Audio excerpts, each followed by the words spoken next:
Wacana pencopotan Gibran dari kursi Wapres memanas. PDIP desak rapat paripurna DPR. DPR terima surat resmi tuntutan pemakzulan Gibran dari Forum Purnawirawan TNI. Guys, ternyata tuntutan Forum Purnawirawan TNI yang minta Gibran dimakzulkan itu bukan main-main loh. Soalnya kemarin DPR udah konfirmasi kalau surat resmi tuntutan tersebut udah diterima. Bahkan surat resmi juga dikirim ke MPR dan DPD juga loh. Sekretaris Forum yaitu Bimo Satrio bilang mereka siap dipanggil guys jika ingin diminta keterangan terkait tuntutan resmi pemakzulan Gibran itu. Menyangkut purnawirawan ini kan orang kita lihat ya, ini bukan relawan. Kalau usulan relawan perlu kajian lebih dalam. Tapi kalau usulan purnawirawan itu harus ditanggapi serius oleh Presiden. Karena itu purnawirawan yang juga bukan kelas abal-abal. Itu kelas yang oke. Masuk Patri Sutrisno itu kan rujukan dari para purnawirawan, salah satu ya. Jadi kalau mereka mengusulkan itu pasti mempertimbangkan kondisi bangsa saat ini dan ke depan, geopolitiknya, beban tanggung jawab seorang wapres dalam menangani masalah-masalah Indonesia. Ditanggapi serius itu artinya gimana BK? Presiden harus bersikap apa? Ya Presiden harus menanggapi serius usulan itu dengan dilakukan kajian-kajian ya kan. Tentu usulan boleh saja, tetapi harus dikaji dari aspek konstitusi.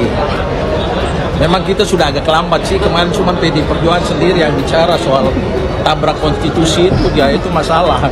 Kalau kemarin sama-sama ngomong kan enak gitu. Begini, artinya berarti ada peluang bahwa Wapres ini bisa dicopot? Ya itu berarti urusan para purnawirawan pasti punya pertimbangan kan, tidak asal usul. Ini kan kaitannya sama Komisi 2 nih BK, secara mekanisme gimana ini? Itu kan harus ada kajian tadi saya bilang. Karena ini usulan para purnawirawan yang sudah mengabdikan seluruh hidup mereka untuk bangsa ini. Mereka tidak mau lihat bangsa ini rusak ke depan kan. Oleh karena itu ada kesadaran itu. Hanya Presiden harus mempersiapkan sebuah tim yang betul-betul independen untuk menguji dari sisi konstitusi. Termasuk MPR perlu menanggapi serius.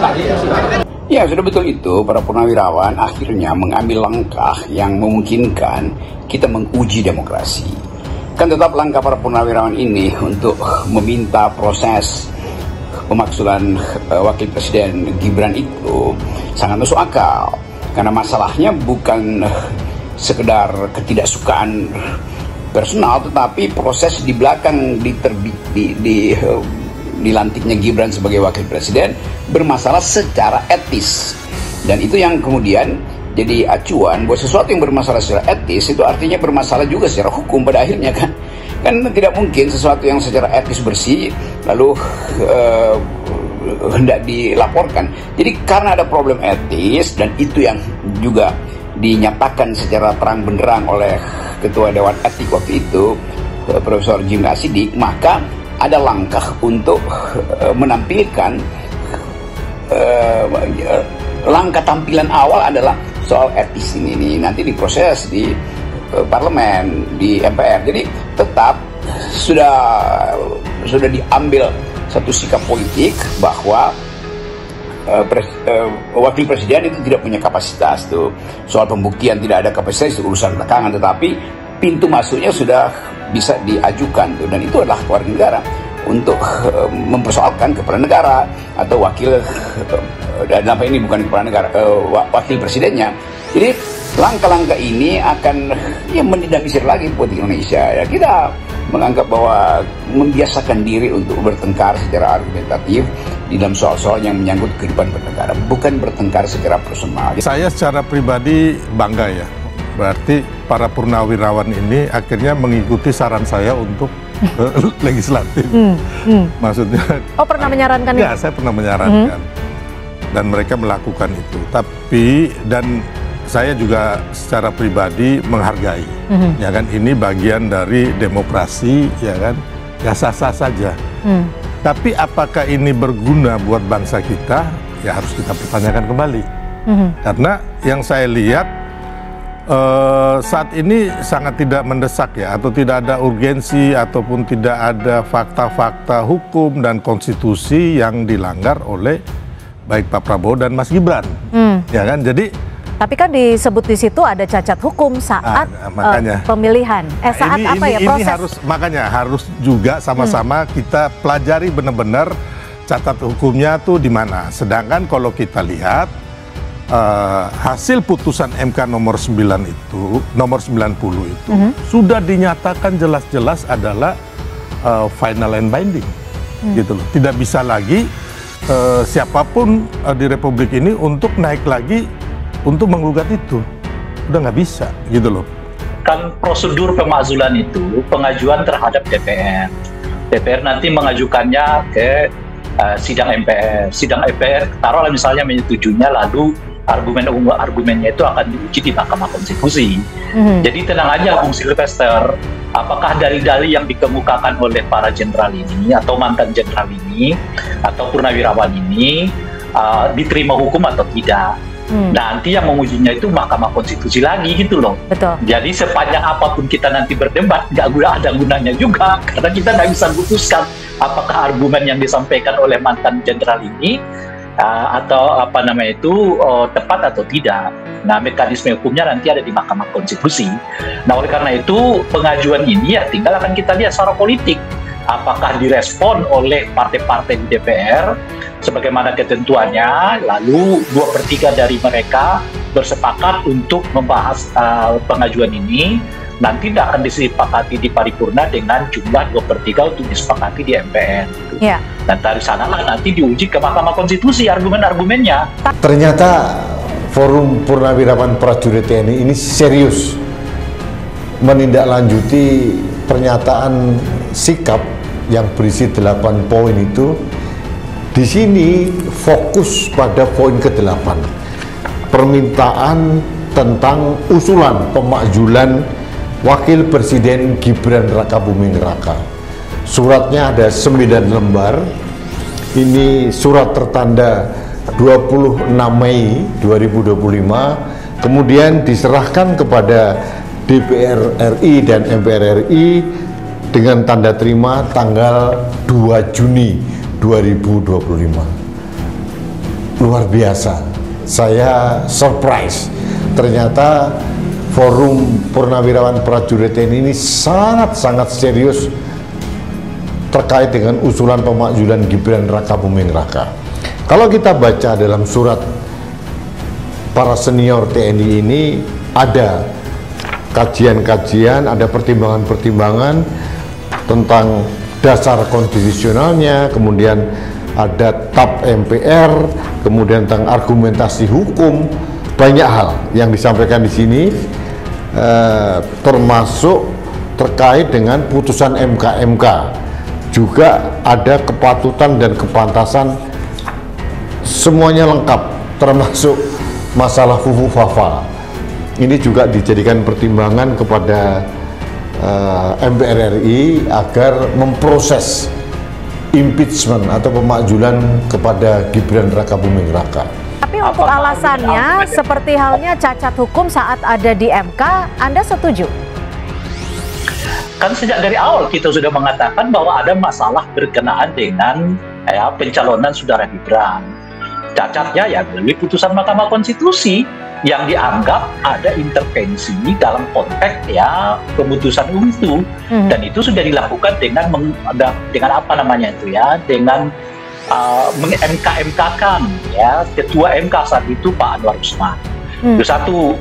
Dan yang kedua, terbukti memang di pengadilan itu bahwa Anwar Usman dinyatakan melanggar etik.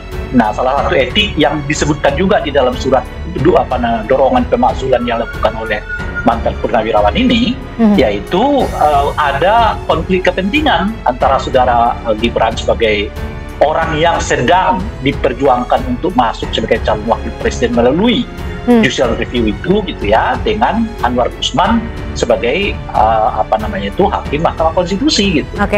Nah, itu jelas semua. Sejak dari itulah sampai sekarang kita juga mengatakan, kalau saya pribadi, ya terjadi pelanggaran konstitusi, itu yang kita sebut dari awal. Apalagi kemudian setelah dibuat putusannya, ke undang-undangnya berjalan, tapi PKPU-nya tidak diubah. Lalu saudara Gibran tetap aja diterima. Dan itu pun sudah dinyatakan bersalah oleh MKD, apa namanya? RRT. Bukan MKD, PKPU, Majelis Kehormatan KPU ya. Oke. Gitu. Sudah mengatakan bahwa penerimaan saudara Gibran yang tidak dengan merevisi PKPU itu ya melupakan pelanggaran kode etik gitu. Terus yang kedua kan terbukti kembali lagi sekarang masalah putusan MK mengenai etika itu kan berlaku untuk Anwar Usman sebagai hakim konstitusi itu, bukan terhadap pihak lain. Dalam hal ini termasuk Mas Gibran dan juga kita seluruh rakyat Indonesia. Ini yang harus kita bedakan dulu gitu loh. Jangan serta-merta, makanya saya bilang belajar lagi, pelajari lagi, panggil ahli-ahli hukum, ahli-ahli konstitusi kita yang hebat, baru kita mau melakukan sesuatu. Jadi memang sangat konyol ya. Saya lihat begini, kalau ada surat resmi masuk ke pimpinan MPR itu masuknya kan di sekretariat. Di sekretariat itu kemudian baru kalau itu dianggap penting kita lakukan rapat pimpinan MPR untuk memutuskan bagaimana terhadap masukan surat ini. Begitu kira-kira. Jadi rapimnya belum ada. Nanti yang bisa mengatur rapim sesuai dengan tatib itu adalah siapa yang memimpin rapat, yang menetapkan agenda rapat dan memimpin rapat itu diserahkan kepada tatibnya ketua yang menentukan. Jadi dikotannya pada Pak Muzani. Forum Purnawirawan TNI soal pemakzulan Wapres Gibran itu katanya kan akan diteruskan ke pimpinan DPR. Iya, ini kan kebetulan reses. Saya kan datang, Pak Sekjennya juga nggak ada. Saya pengen lihat suratnya masih di Sekjen, jadi belum sempat baca. Enggak, saya kan tanda tangan surat-surat, terus saya bilang, itu katanya ada surat dari forum gitu. Masih di Sekjen, Pak, Sekjennya lagi keluar. Tapi kalau tanggapannya gimana Bang dari Abang sebagai pimpinan jadi? Belum baca, gimana nanggapin itu. Tapi kan pada pokoknya kan tentang pemakzulan. Jangan dibeli sengaja datang buat baca lo ya. Banyak yang menyatakan bahwa ini prosesnya tidak mudah. Selain prosedurnya yang cukup panjang, ini melibatkan proses politik dan hukum. Ini kan baik di MPR, DPR maupun di Mahkamah Konstitusi. Tapi ini kan ada persoalan bahwa Gibran ini satu paket dengan Presiden Prabowo. Iya, pasti ada banyak keberatan prosedural itu karena dianggap bahwa ini kan satu paket dengan Pak Prabowo. Ya itu soal yang secara teknis bisa diselesaikan. Apakah karena satu paket, maka kalau pendamping presiden itu bermasalah, maka presiden juga mesti dinyatakan dalam kondisi yang sama, kan nggak begitu kan. Justru kita melihat apa dalil yang akan diajukan di dalam perdebatan publik nanti ketika surat permintaan pemakzulan Gibran itu sudah masuk ke MPR. Kan nggak mungkin MPR berdiam diri kan. Tunggu prosedur, oke, tetapi ini soal legitimasi, dan dasar legitimasi itu adalah opini publik artinya kesungguhan hati publik untuk mempersoalkan hal-hal yang bagi publik tidak masuk akal. Gibran jadi wakil presiden tidak masuk akal. Gibran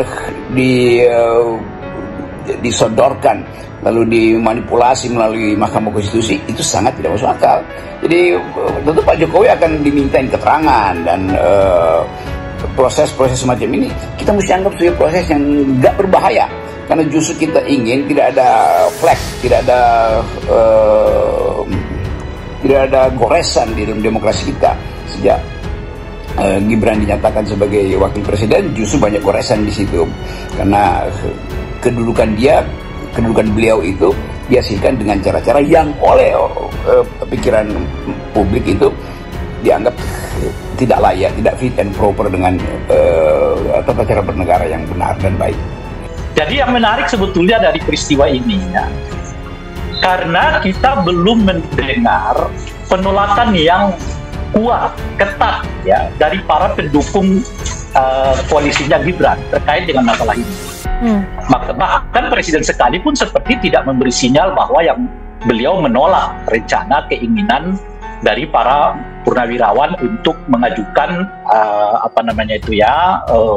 pemakzulan saudara Gibran. Jadi saya kira kenapa bergulir terus sampai ke sini sekarang, di mana para mantan purnawirawan ini mengusung terus surat ini sampai ke DPR gitu, karena para purnawirawan melihat tidak ada reaksi yang negatif. Oke. Jangankan dari publik, bahkan dari partai-partai pendukung Gibran sekalipun gitu. Misalnya, ada nggak Golkar menolak sekarang? Nggak kelihatan tuh. Ada nggak PAN menolak rencana itu? Nggak kelihatan tuh. Ada nggak misalnya apalagi Demokrat menolaknya? Nggak kelihatan tuh. Dan bahkan apakah Presiden secara tegas menolak rencana itu? Nggak ada. Berarti menurut Anda masih ada peluangnya dari DPR sendiri ataupun dari Presiden Prabowo? Saya kira posisinya 50-50. Salah satu argumentasi Ade Armando kan Pak Gibran itu sering turun ke lapangan. Yang seperti kita lihat lah, bagi-bagi susu, mengunjungi program makan bergizi gratis, terus kemudian punya ide lapor Mas Wapres. Ada juga terakhir-terakhir ini bikin konten di YouTube yang bicara soal hilirisasi, bonus demografi, tapi dislike-nya lebih soal penggunaan AI. Awal-awal dislike-nya lebih banyak dari lainnya. Jadi memang pernyataan Bung Ade yang mengatakan bahwa Gibran adalah wapres terbaik sepanjang sejarah Indonesia, itu memang wow banget sih. Wadidaw kalau kata anak remaja. Bagaimana menjadi wakil presiden terbaik lahir dari dua peristiwa yang sangat tercederai kan. Satu peristiwa pengangkatan konstitusi, yang kedua dinasti politik. Ya kan? Nah itu jadi kalau proses menjadinya saja sudah keliru, ya kita tidak berbicara dong apa tindak tanduknya sesudahnya gitu. Lebih-lebih contoh-contoh yang disebutkan tadi oleh Bung Ade, contoh-contoh di mana peran Gibran itu lebih karena Pak Prabowo memberi jalan. Oke. Gitu. Nah itu jadi artinya apa gitu? Artinya sih sebetulnya nggak beda jauh ini dari peran-peran wakil presiden yang dinantikan tadi oleh Bung Ade. Itu soal presidennya. Kalau sekiranya misalnya di zamannya Pak Jokowi, ya Ma'ruf Amin diberi peran lebih besar, boleh jadi peran beliau juga lebih besar lagi. Kalau kita lihat belakangan, Mas Gibran itu rajin memberi bagi-bagi susu, kemudian rajin bagi-bagi skincare. Apa coba? Untuk kepentingan publiknya apa gitu loh menurut saya. Kemudian juga dia pernah program Razia Ganteng. Dia membawa tukang cukur ke sekolah-sekolah untuk memotong rambut siswa biar ganteng katanya. Apa coba urgensinya apa sebagai seorang wakil presiden dengan program-program seperti itu? Ya, menurut saya tujuannya agar dia terus menjadi sorotan publik, disebut atau di stigma sebagai pejabat yang dekat dengan rakyat, dengan yang peduli dengan kebutuhan terutama anak-anak muda, tetapi secara substansi kok menurut saya masih jauh dari yang seharusnya dilakukan oleh seorang wakil presiden. Tapi kan wakil itu kan membantu presiden. Ketika presiden menghadapi persoalan yang luar biasa besar di negara kita, ya semestinya kan wakil presiden itu paling tidak meringankan beban presiden kan. Tapi menurut Ade Armando, Gibran sudah melakukan banyak hal yang untuk membantu Presiden Prabowo kan. Ya. Tapi tambahan tadi ada satu lagi yang belakangan ini viral. Waktu Mas Gibran mencoba mesin tanam padi, traktor di Ngawi yang dia menanam ya maju sampai akhirnya padi yang ditanam keinjak semua. Yang dia tidak memahami mungkin ya apa filosofi tandur kan. Tandur itu kan tanam mundur. Kalau dia maju itu berarti tanju. Usulan pemakzulan atau pencopotan Wakil Presiden Gibran Rakabuming Raka yang disuarakan oleh Forum Purnawirawan TNI mulai mendapatkan respons di DPR.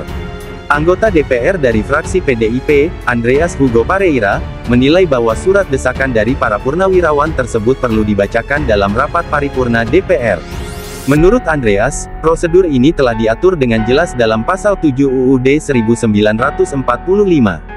Ia menegaskan bahwa surat yang dilayangkan oleh Forum Purnawirawan Prajurit TNI tersebut seharusnya dibacakan di paripurna untuk kemudian diambil keputusan. Bahwa surat tersebut sebagaimana prosedurnya sesuai dengan UUD 1945, Pasal 7 akan dibacakan di paripurna DPR, kata Andreas saat dihubungi, Rabu 4/6. Andreas menjelaskan, untuk melanjutkan proses pemakzulan, pengambilan keputusan dalam rapat paripurna harus memenuhi syarat ketat. Rapat tersebut harus dihadiri dan disetujui oleh 2/3 atau sekitar 387 dari total 580 anggota DPR. Jika syarat jumlah kehadiran dan persetujuan tersebut terpenuhi, barulah tahapan proses pemakzulan dapat dimulai. Dan untuk pengambilan keputusan apabila dihadiri oleh 2/3 anggota DPR dan disetujui oleh 2/3 yang hadir, maka tahapan proses pemakzulan sesuai UUD 1945 pasal 7 dimulai, jelas Wakil Ketua Komisi 13 DPR itu. Sebaliknya, jika dalam rapat paripurna syarat kehadiran atau persetujuan 387 anggota DPR tidak terpenuhi, maka usulan pemakzulan tersebut tidak dapat dilanjutkan ke Mahkamah Konstitusi (MK) seperti yang diatur dalam pasal 7 BUUD 1945. Kalau pada tahap awal di DPR tidak dihadiri oleh 2/3 dan tidak disetujui oleh 2/3 maka proses pemakzulan tidak dilanjutkan, kata Andreas. Meski demikian, Andreas tetap memberikan apresiasi terhadap surat yang disampaikan oleh Forum Purnawirawan TNI. Ia memandang usulan tersebut sebagai bentuk kepedulian dan tanggung jawab dari para senior bangsa yang telah mengabdi kepada negara. Surat dari Forum Purnawirawan TNI tentu patut diapresiasi karena bentuk perhatian dan tanggung jawab para senior bangsa yang telah berbuat dan mengabdi kepada bangsa dan negara, ujarnya. Sementara itu, Wakil Ketua MPR RI dari fraksi PDIP, Bambang Wuryanto atau akrab disapa Bambang Pacul, buka suara mengenai surat desakan tersebut. Menurut Pacul, Majelis Permusyawaratan Rakyat MPR akan menggelar rapat pimpinan, Rapim setiap kali ada surat masuk yang dianggap penting untuk ditindaklanjuti melalui pembahasan internal. Begini kalau ada surat resmi masuk, ya pimpinan MPR itu kan masuknya ke sekretariat. Di sekretariat itu kalau itu dianggap penting, baru kita lakukan rapim, ujar Pacul saat ditemui di Kompleks Parlemen, Jakarta, Rabu, tanggal 4 Juni tahun 2025. Rapat pimpinan MPR untuk memutuskan bagaimana terhadap masukan surat tersebut begitu, sambungnya.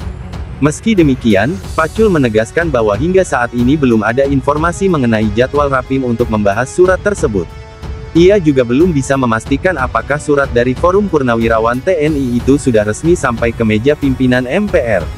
Politikus PDIP itu hanya menegaskan bahwa penentuan jadwal rapim untuk membahas tindak lanjut surat tersebut sepenuhnya menjadi kewenangan Ketua MPR RI, Ahmad Muzani. Nah ini rapimnya belum ada. Nanti yang bisa mengatur rapim sesuai dengan tatib, itu adalah siapa yang memimpin rapat. Yang menetapkan agenda rapat dan memimpin rapat itu diserahkan kepada tatibnya Ketua MPR yang menentukan. Jadi dikau tanyanya ke Pak Muzani, pungkasnya, mengarahkan pertanyaan ke Ketua MPR. Diberitakan sebelumnya, Forum Purnawirawan Prajurit TNI telah mengirimkan surat kepada pimpinan DPR, MPR, dan DPD RI. Surat tersebut berisi permintaan agar segera memproses usulan pemakzulan Wakil Presiden RI Gibran Rakabuming Raka. Surat yang bertanggal 26 Mei tahun 2025 itu ditandatangani oleh 4 purnawirawan Jenderal TNI terkemuka, yakni Jenderal TNI Purn, Fahrul Razi, Marsekal TNI Purn, Hanafi Asnan, Jenderal TNI Purn Tiasno Sudarto, dan Laksamana TNI Purn, Slamet Subianto. Dengan ini, kami mengusulkan kepada MPR RI dan DPR RI untuk segera memproses pemakzulan impeachment terhadap Wakil Presiden berdasarkan ketentuan hukum yang berlaku, demikian bunyi surat tersebut. Sekretaris Forum Purnawirawan Prajurit TNI, Bimo Satrio, juga telah mengonfirmasi bahwa surat tersebut telah dikirimkan ke Sekretariat Jenderal, Sekjen MPR dan DPR RI pada Senin tanggal 2 Juni tahun 2025 kemarin. Ya betul sudah dikirim dari Senin. Sudah ada tanda terimanya dari DPR, MPR, dan DPD, ujar Bimo.